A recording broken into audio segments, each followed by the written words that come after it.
From a pudgy little demon detective getting dragged back to hell in chains by Cecil Stedman, to a literal lava goddess ripping apart entire demon armies like they're made of tissue paper, here is every single hell character ranked from weakest to strongest. So Invincible Season 4 just dropped episode 4, titled Hurm, and it is easily one of the wildest episodes this show has ever done.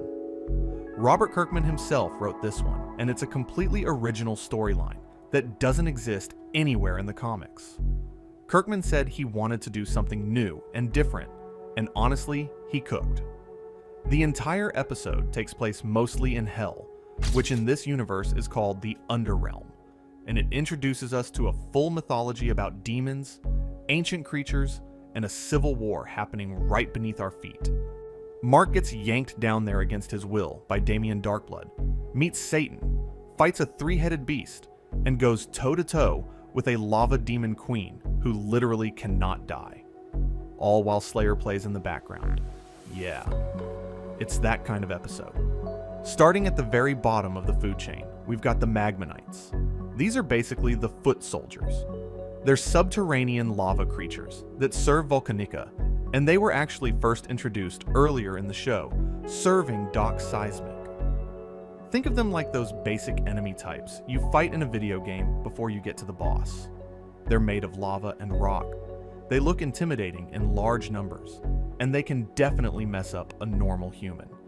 But in the context of Hell and the kind of power levels we're dealing with here, they're nothing. The Dark Blood clan, which is Damian's family of demon warriors, was able to beat Volcanica's army of Magmmonites without too much trouble in episode 4. The demons defeated her Magmmonite army, but then Volcanica herself stepped in, and that's when everything fell apart. So the Magmmonites exist to swarm and overwhelm with numbers. One-on-one, they're not doing anything to any named character on this list.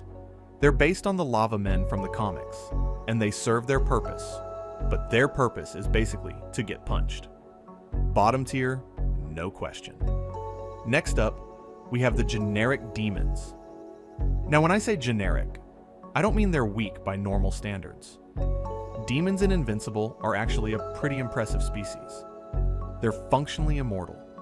They don't age, they don't need food or water or sleep. They have enhanced strength and agility and durability that goes way beyond anything a human can do. They're also supernaturally attuned to arcane forces, meaning they can teleport and interact with mystical phenomena. That's their baseline. Every demon gets that package just for existing. The problem is that in the context of the Underrealm power structure, regular demons are still relatively low on the totem pole. We see this clearly in episode 4, when Volcanica absolutely decimates entire groups of demon warriors. The Dark Blood clan, which includes some of the more capable fighters in Hell, got completely destroyed by her. She killed all of them except Damian. Demons also have a major weakness in that they can be exorcised. A specific ritual with a white circle, a candle, an iron bell, and the right Latin text can chain them up and drag them back to Hell. Cecil did exactly this to Damian in Season 1, using an AI reconstructed version of the Demonius Ex Mortem after Damian thought he'd destroyed the original centuries ago. So, demons are tough by Earth standards, but they're mid-tier at best in their own world. Now we get to Damian Dark Blood himself, and this is where it gets interesting, because Damian is technically a demon, but he's clearly a cut above the average one. He's got all the standard demon abilities, like immortality, enhanced physical stats, and teleportation, but he's also got some unique tricks that set him apart.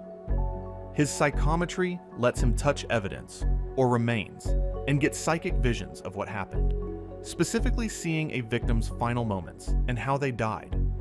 That's how he figured out Omni-Man killed the Guardians of the Globe before literally anyone else did, including Cecil and the entire GDA. His paranormal presence causes the temperature to drop whenever he shows up, making people see their own breath, which is creepy as anything.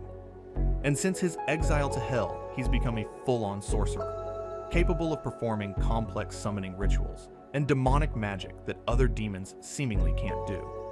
He's the one who summoned Satan in the Season 3 post-credits scene. He's the one who created the pentagram to try to bring Omni-Man to hell, even though he accidentally got Mark instead. That kind of arcane knowledge is rare and valuable. But here's the thing about Damian. He's not a fighter. Put him in a straight fight against any of the heavy hitters on this list, and he's getting folded. Alright, now we're getting into the big boys. Cerberus. If you know your Greek mythology, you already know the name, and yeah, the show leans into that inspiration hard. Cerberus in Invincible is a massive three-headed beast with glowing eyes, sharp fangs, and a huge, powerful tail. Originally, it served as the guardian of the entrance to the Underrealm, which is already a pretty big deal. But when Volcanica rose to power, she cast Satan's molten crown into the bottomless pit, and then banished Cerberus down there to guard it. The show explicitly states that Cerberus's immense strength made it nearly impossible for anyone in the Underrealm to retrieve the crown. That's why they needed Invincible. When Mark and Damian descended into the pit to get the crown, Damian couldn't fight Cerberus at all. Mark had to throw Damian up out of the hole for his own safety, while he fought the beast one-on-one. Mark did beat Cerberus, which is how we know it's not at the very top of this list, but the fact that it required a half-Viltrumite superhero to take it down tells you everything about where regular demons and even above-average demons like Damian stand in comparison. Next up is Satan himself, and his placement on this list requires some context, because Satan in Invincible is basically two different characters depending on whether he has his crown or not. When we first see him in Season 3, and at the start of Episode 4, he's this small, shriveled, elderly-looking, red-skinned demon. He's been dethroned. He's lost his power, and he's basically a shadow of what he used to be. But then Mark and Damian retrieve the molten crown from the bottomless pit, and everything changes. When Satan puts that crown on, he transforms into a completely different being. His muscles swell, his body grows massive, his eyes blaze with fire, his fangs lengthen, and he becomes this towering, monstrous figure. At full power, Satan was the ruler of all of hell.